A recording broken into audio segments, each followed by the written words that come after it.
Hare Krishna. I am Radhika Pyari Devidasi. So today I'm going to discuss with you about the questions which I had asked from the past video, which was about the karma. So one question was asked to me in the comments, which was kind of general, and then I had received some emails as well of some very young devotees asking about certain personal things. And I think I can relate to it, and many of us also can relate to those things. So I decided that it will be best to make the video on answering those questions, even though I have personally emailed and answered them. But I think answering those questions can help many of us who are like hesitant to ask questions like this. And also it kind of gives us a broader perspective of the thing that we are not just alone in this journey. So the first question was, I will not be naming the people who had asked the questions. I'll just just know that I will keep you anonymous, and I will just answer, because from that email, one of the email really hit and strike my heart very much, and I thought that it is a need to be addressed, these kind of questions. So may not be connected to karma, the particular topic we discussed about, but I think many of the devotees, many of the very young devotees who are just begin their journey in Krishna consciousness, have not come from the devotee background, can relate to it. So the first question which was asked to me on the comment section was about that can our bad karma be reduced, or can the bad karma be reduced through chanting? So yes, the thing is, we have to understand that, like, the material world and this material activities, especially the karma thing, doesn't just work left and right, how I mentioned in the past video also. It is the workings of it is very subtle. Okay, so I'll just explain this thing to you, that in the Bhakti Rasamrita Sindhu, okay, it is mentioned about, like, Srila Rupa Goswami and Srila Prabhupada is mentioning the commentary also, that the Padma Puran mentions about the sinful activities, and the effects of the sinful activities are kind of like four kinds. And the first one, like, listing it, if you list it, there's the effects which have not yet fructified, the effects which are lying in the form of a seed, the effects which are already mature, and the effects which are about to mature. So the effects which are already mature are the reactions which we have already gone through, some kind of bad reactions or some kind of good reaction, or something which has already happened with us. It's done and it's going back, and we have suffered through it. Now the effects which are about to mature are something which have already formed, like fructified, and we are going to get the reactions of those kind of things in the coming future. Okay, the other one is the effect which have not yet fructified. Okay, so there is something which has been there, it's going to come to us soon, because it has just, like, piling up there, and it's going to come to us. And then the fourth one is lying in the form of a seed, in the sense it is there, the tendency, the desire is there to commit this kind of activities, because of which we will be suffering more in the coming future, don't know this lifetime or the other lifetime. So Padma Puran also mentions about the prarabdha and the aprarabdha karma. Now what this is, the prarabdha karma is something where an individual already has, like, suppose I've got this body, okay, and I'm having a particular kind of birth where I'm facing certain individuals, or I'm going through certain things, or I'm having certain kind of experiences, meeting certain kind of individuals. So this prarabdha karma is somewhere which in the past, life, or something I had already done, and because of which I've got this body, because of this which I've got this life, or this particular Krishna consciousness, or like that, or some kind of like anything positive or negative, whatever I've got. So the prarabdha is already like done, and like we are like right now suffering or enjoying the results. And the aprarabdha is something which we haven't yet got it, but we are actually doing that right now to experience that for the future. So now your question with chanting reduces the bad effects. Yes, it does, because chanting is transcendental. It is the holy names are independent, because bhakti is independent of all this karmic thing. That is why in the Bhagavad Gita, when these 5 topics are discussed, it is like everything is kind of predestined. Okay, everything is like pre over there, but karma is the only thing which can be modified and which can be changed to certain extent depending upon an individual surrender. Now taking this name word surrender is very very easy, like okay fine, just surrender, just do it. But the thing is, it has a very very deep meaning towards it. Sometimes we also do not understand what surrender is. There are like mentioning of this 6 limbs of Sharanagati. So there are so many factors connected to it about how one must surrender. So Srila Prabhupada mentions that if a person has taken uh, or engaged oneself in full Krishna consciousness, like full Krishna consciousness. Now that doesn't mean externally, but internally in full Krishna consciousness, with complete the mentality, the consciousness, the activity, the behavior, everything is all centered around Krishna and all surrendered towards Krishna, then for that person, this reactions and everything is vanquished. It's already, because what happens is that when a person is completely surrendered, that person doesn't really care. Even if that person, if externally we would see that that person is, oh, suppose like in astrological terms, that person is going through this, externally we may say, oh my god, this person is suffering. But because that person is surrendered from inside, that person inside internally is not actually suffering. He's just, I mean, physically the body is suffering, yes, but internally the consciousness is just so refined and has completely transformed that the soul is like grateful for all these things. Like you have seen so many examples, even in our movement we have seen so many examples like that. They may be externally suffering the results of their karma, or or so there are some pure devotees, for them Krishna is taking care of them. And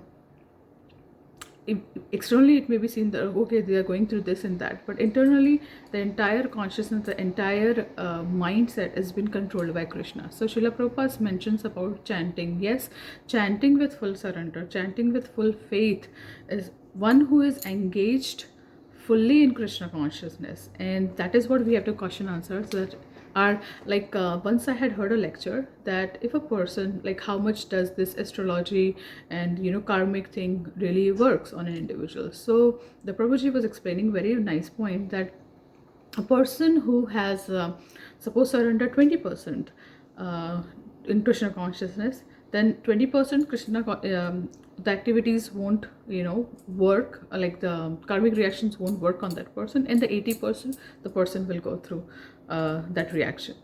So it all depends on one's level of surrender, and everyone is going through a different evolutionary cycle and stage, and we all are aspiring to surrender completely, at least we are hoping to.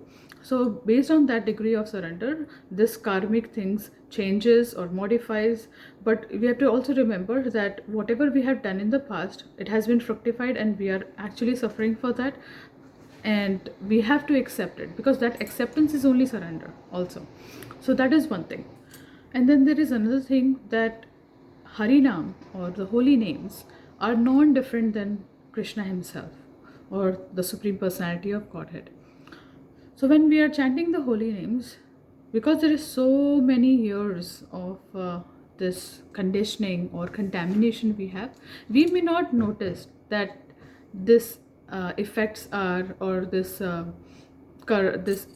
reactions are getting wiped out, but actually it is happening. And how that happens is that a person, suppose in their karmic chart, it's given that that person is supposed to be going through this and that. You may have noticed, this is my personal experience also, in a sadhaka's life as well. What happens is that that person actually suppose supposed to meet an accident or something like that, or suppose a person is going to go through a surgery. So if that person's level of surrender is such a way that they have completely, like, thought about that, okay fine, whatever happens, or they have prayed completely that Krishna, you take care of it, like, like that. So you will notice that that degree of surrender, whatever percentage it has been done, the person's reactions, that bad effects which could have happened a lot, in a lot of more proportion, reduces. Like, some people have said, I've known some people who have said that, I was supposed to at this age meet with an accident or something like that, or I was supposed to go through some kind of surgery or something like that, and big surgery or something like that. And then they said that I was doing a lot of spiritual practices, like, chanting and hearing and, like that. And things happened, but did not happen to that intensity, or things got delayed, or, something like that. So we have to remember that whatever we are going through, it is also said that in devotees' life, especially in a devotee's life, Krishna actually reduces to a lot of extent a person's suffering. Whatever we are getting is kind of like a minuscule thing only. That is what the acharyas say. That is what the scriptures say. And also there is another thing, is that many times we have the misconception, just because we are doing devotional practices which we do not know what is the quality of it, and we just think that, okay, it's given, it will be all taken care of and we will not be suffering or whatever. This kind of misconceptions also which we have to know that we do not come to bhakti so that something will just become all flowery and all that stuff. We have to know that chanting of the holy names, or taking God's name, or spiritual practices which we do, it is like this. Suppose you are walking on a road, and you are coming across a speed bump and you did not notice it, or and then you start walking and then you trip and you fall, or you're walking on the road and you don't have an umbrella and it's raining, and then you have to suffer, oh, I got wet, and it's so windy and all that stuff. Now, on the other side, the same person is going in a vehicle, in a car, and then being covered or sheltered by this same thing, by the car. So what happens is that the situations are there, but the facility, or the kind of covering the person has covered themselves with, is such that that person is not affected by these kind of dualities. So the situations will always be there, but what happens with chanting or taking up to spiritual practices, we get that strength.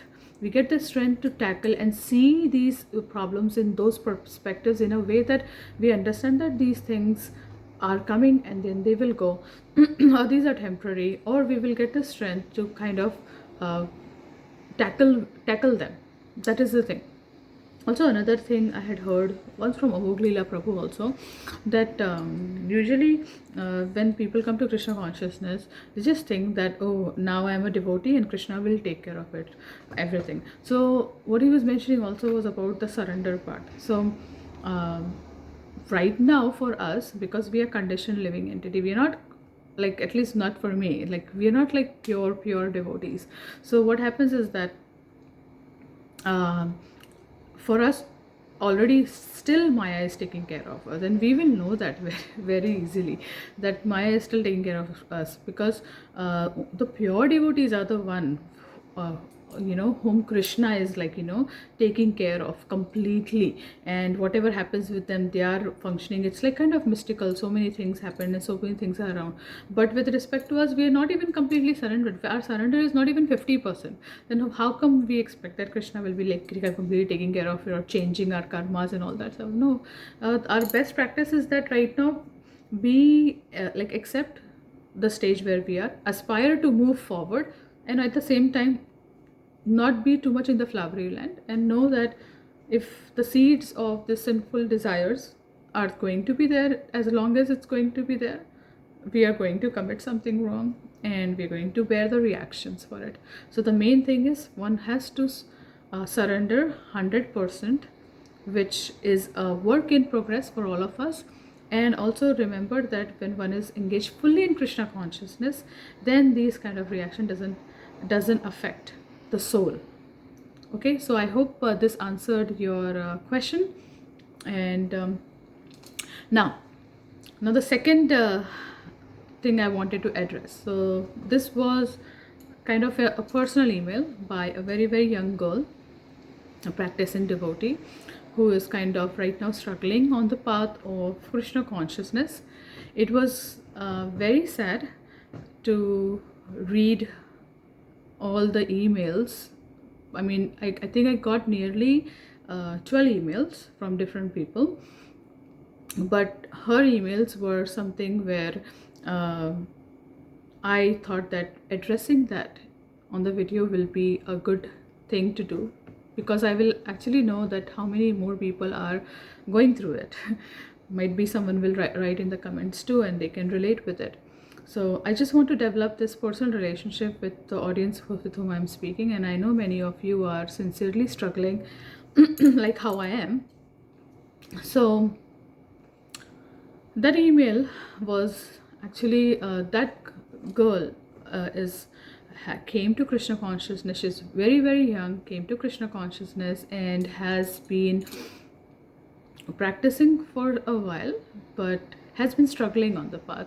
So like how now, before starting this query, I will also say that this is not about just the Krishna conscious movement or ISKCON movement, but this kind of things have been experienced by many from coming from different religious or spiritual institutions as well.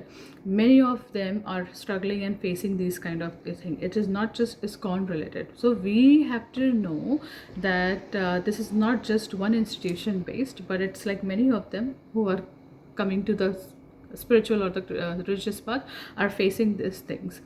So girl was saying about how she was under a mentor, or you can say a tormentor, and going through struggles where the mentor was being very, very disrespectful to her. I actually happened to hear the audio as well, and I was completely like blown away the way a supposedly spiritual person is supposed to talk with someone so young. So now here there is this thing about the accusations of the tormentor, or of the mentor, was that I call such people as tormentors, not mentors, because they who are giving advices or saying these things to the young girls, they are first supposed to be mentoring their own selves. And if they're not mentoring their own self, their own senses are not controlled, they are not supposed to torment others. So that is why I call these people as tormentors. It's because that girl was facing complete abuse, using scriptures and then calling her a dog, using scriptures and saying to her that how she has this anger sprangs and all these things, and accusing her, criticizing her family members, and saying all sorts of rubbish things. Now here the thing is, when someone is a mentor, when someone is on a position where they have been given the authority to take care of these young people, like when a person comes to a spiritual movement, what they have heard, in, especially in our movement, devotee association, that one can confide, one can feel free, in the sense that they can express themselves. If they have some kind of shortcomings, then they can easily express to those people who are supposed to take care of them. Now these people who are on these positions, they are supposed to be examples, in the sense that if you are expecting this person who is so young just start sprouting their Krishna consciousness or God consciousness, you are supposed to take care of them gently. Gently. First of all, as mentors, no one is financially taking care of that person. No one has helped in any way to take care of that person or done anything for them materially or in any ways. And then all of a sudden you start the controlling tendency. That is not right. I have been through that and I have resisted, and I think because of the resisted, I have got a lot of negative reactions through that, which is okay, but I had to stand up for myself at that time too. And I know that now, coming over the years, that this kind of tendency where a person tries to show themselves as spiritual or wanting to, thinking that they are taking care of you or wanting the best for you, that comes out in such a garbage manner, it comes out in such a rubbish manner, that the devotee or the sadhaka who is trying to have faith in Krishna, because to know Krishna one has to learn through or see what Krishna's devotees are like, right? So when they experience this kind of things from someone senior, then their entire faith gets shattered because it's new for them. Can't really talk in this manner, can't really behave in this manner, can't really control someone like that, because in this position, coming to this position, somewhere the tendency becomes that, oh, because this person is under my care, I'm going to control. Even Krishna doesn't control us like that. If Krishna controlled us like that, then would we have ever gone to Krishna? Like, of course, you might have a lot of knowledge about scriptures, about this and that, but how you behave with Krishna's part and parcel is the most important thing. Of course, I understand that if there is someone like that in front of you, offending you or saying things like that to you, and then you defend yourself, is a different thing. But someone who is weaker than you in position, in age and everything, instead of sheltering them, this is the way you shelter them, in a harsh manner, and being so brutal, so rude, it's not going to help. No matter how much Ayurvedic knowledge you have, no matter how much spiritual knowledge you have or anything, this is not going to have, and this is going to bound one person a reaction, very bad reaction is going to pile up, because Krishna doesn't like this, and this is not the way we treat someone who is younger than us, like, okay. And then there was another thing, that the girl was asking for solution, that what should I do, really, because I feel scared. Before I was not even eating outside, or I was chanting also, but after this experience I'm scared to go to the temple, I'm scared to tell anyone, I'm scared to that my Krishna consciousness will be gone out of my life and all that stuff. So this I would like to give advice or suggestion to these kind of devotees, that just know that I understand completely that we all, when we are new to the movement, we see all this like, you know, big things happening. So when we think that these kind of things will be like, oh, we won't get initiation, or no one will be taking care of us, or we will be taken away from Krishna, or someone will throw out us out of the process. So just know that no one can separate you from Krishna. Your eternal relationship of Krishna is something no one can take it away from you. And that fear comes, and I know that it does come. It came to my heart also. It happens. But the thing is, you stick to what Srila Prabhupada has given to you. Because if you will leave the process, then what will happen is that how will Srila Prabhupada really protect us? Srila Prabhupada is not just right now in Vani, but he's also, I mean, he's there through his Vani, but he's also there present. During the worst times of my life, I have actually felt that protection. I have felt that Srila Prabhupada is there. So, and not all devotees are like that. You will always, I mean, most of the times, one has to know that this spiritual institutions which we come through, Srila Prabhupada mentions that they are like hospitals, okay? So in hospitals, when you go, you don't find healthy people, you find sick people there. So all of a sudden saying that, oh, how can you be so sick? No, it takes time. Everyone is in their evolution cycle, and they are going through, like the girl was saying that how she was being accused that she has anger problems, and in a very harsh manner, the correction was done. So she was saying that I have seen sannyasis, I have seen big senior devotees. They are actually being very harsh, very mean, very rude, and then when I have sometimes spoken up, they've been saying about Vaishnava Aparadh. So now one more thing is that in our movement, especially, this Vaishnava Aparadh term has been highly misused. So if a senior or someone or elder in age will say something very harsh, then it will be like, okay, it is for our good, that is why. But you know what, such kind of critical criticization where you want to break a person does not help, does not really help, because Vaishnava Aparadh is not just from a junior to a senior. Vaishnava Aparadh is also by anyone to any kind of sadhaka who is practicing Krishna consciousness. So this term is so highly misused that there is, under that fear, people just do many rubbish things towards the weak people, and the weak people are never able to say or speak up for themselves. So this kind of thing, that you have anger issues. When I was hearing that lady, when I heard the audio, I actually could see that whatever she was saying was actually her own image in front of her own self, which she was portraying on that girl. And she herself had so much anger, so much frustration. God knows, she was so frustrated with her life, and you hear her voice. So she herself has not controlled her senses, and then she's giving all these things to that girl, that young girl. No, this is not the way. This is not the way to do it. And if you are a woman, you should actually understand. And you have no right, if you are a mentor listening to this, you have no right to actually say these things to someone just because they are under your care, just because they are under your protection.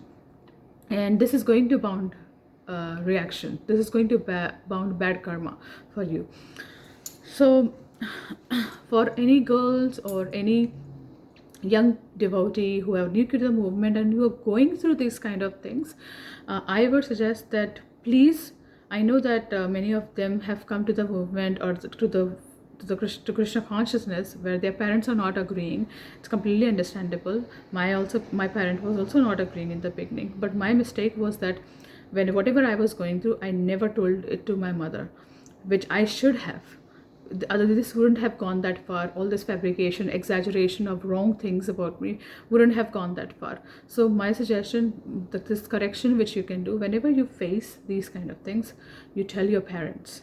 You tell your parents what you're going through. You tell, if your mother, and parents, please support your children in this, because they are not going on the wrong path. They are in today's world, what happens is that many people, many youngsters, they are just look at what kind of paths they are going through, what kind of difficult things they're into, all kind of wrong things. But if your child is aspiring to go on to the stable path of spiritual life where God is the center, then this is it's worth praising. So suppose if one of your parent is not supporting it, but you have another parent which is strict, because if you take stand with your parent and say that this person is harassing me or creating this trouble for me, if the parent takes stand, then this whatever this mentor who is supposed to be mentor, who is not a real mentor, who is a tormentor, will not have that much guts to say all these rubbish things to you. Okay, so I hope that as mentors, people can be more kind-hearted, first control their senses in a way that if they are saying something to someone else, don't be so harsh to them, don't have different rules for themselves, and don't have other rules for these young people who are just so young in their age, and be so brutal with them that people stop coming to, because anyone who stops coming to Krishna because of us, that is the biggest disservice we are doing towards Krishna, and we are displeasing Krishna to the greatest extent. So please be kind, please be nice, and if you want to be a little bit tough, then say it in a manner that you are not under the control of your own senses. Just be just control your mind and how you are reciprocating with this individual. Don't try to control, give your feedback, but don't be like this, okay? And with respect to the girls like who are facing this, please go through someone senior. There's always some nice devotees who will take care of you. There will be always some one person who will be empathizing, will understand you, because they have also gone through that. Like how I have that feeling towards you, because I know what you might have gone through. So but I don't have all these kind of, and I don't even desire that kind of position, because it's too ugly. It gets just so ugly. People, it's too ugly. But there might be some very strong in that administrative role who will actually help you out to get rid of this kind of people from your life. And please do not leave the process of bhakti. Please do not leave the process of Krishna consciousness, because this is the only thing which can save us. So yeah, this is what I wanted to address. And the other questions which was emailed to me personally, I have already emailed to all of you. And I hope your doubts are clear, and I was able to relate personally with all of you. And I will be coming up with the next topic soon, and we will be talking about very nice topic, and it will be all connected. So thank you so much for watching, and looking forward to your comments below and what you think about how this entire discussion went by. So thank you so much for watching. Hare Krishna.